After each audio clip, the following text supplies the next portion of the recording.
This is One Sentence News, a daily podcast featuring 3 news stories with a sentence-long summary and 1 sentence of context apiece. I'm Colin Wright.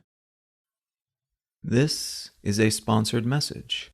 Recently, I started using Anchor as my podcast host. Anchor offers benefits that most other hosts do not. It's free to use, but it also has a collection of tools that allow you to create a podcast completely within the Anchor website or smartphone app. They distribute your show to Apple Podcasts, Spotify, and all the other distribution channels without any additional effort on your part. And you can make money from your podcast without any minimum audience size. So you can use it as a more traditional podcast host like I do, but it's also got everything you need to start a podcast from scratch in one place. If you're keen to give it a shot, download the free Anchor app or go to anchor.fm to get started.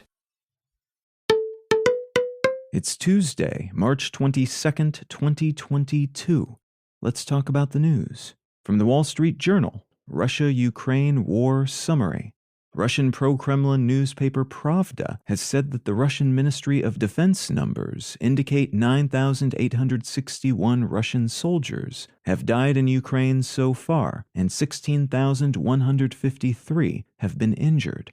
The United Nations now says that about 10 million Ukrainians have fled their homes as a result of Russia's invasion and are either internally displaced or hunkering down in another country. Russia has demanded that Ukraine surrender the strategically important port city of Mariupol, which has been heavily shelled to the point that an estimated 90% of the city's buildings have been damaged or destroyed, but this demand was ignored. Large unconfirmed numbers of Russians are reportedly fleeing their own country as arrests of people who speak out against the war continue. A number of high-profile commentators at government-run news outlets in Russia have quit their jobs in protest of the war and the government's shutting down of all local independent press entities. Russia has reportedly twice deployed hypersonic missiles against Ukrainian targets, and a feared Russian default on debt payments seems to have been set aside for now, as debtors received their payments in dollars on time, as their contracts stipulated,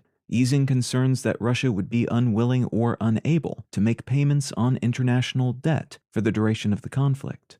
There have been some suggestions that Russian President Putin's new strategy, now that his purported original effort to decapitate Ukrainian leadership and replace it with folks who are more to his liking, seems to have failed, might be to take a large chunk of the southeastern portion of the country, consolidating Russia's holdings near Crimea and the existing separatist regions, and then slowly whittling away at the remainder by continuing to spark separatist movements in the future, post-invasion.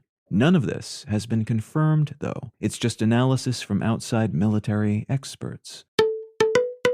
From Reuters, Canada's CP Rail shuts down railroad as workers strike. Canadian Pacific Railway, Canada's second-largest railroad operator, has ceased operations and locked out workers after a labor dispute spiraled into a strike and shutdown last Sunday.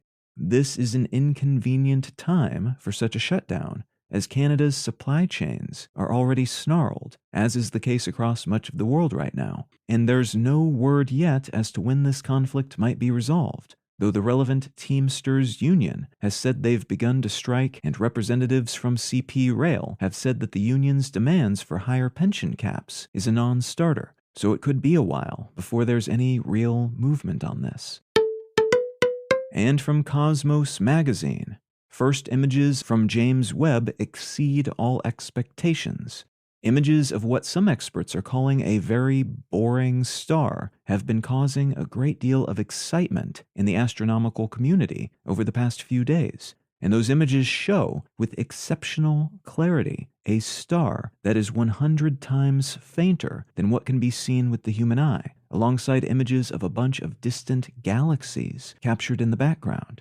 The James Webb Space Telescope is the source of these images, and this telescope is the successor of the Hubble Space Telescope, was very expensive to produce and send far into space to a point where repairs are basically impossible if something went wrong during that deployment phase. And these images show, first, that the telescope self-assembled successfully, and second, that the images it's capable of producing might be even better than the most optimistic assumptions.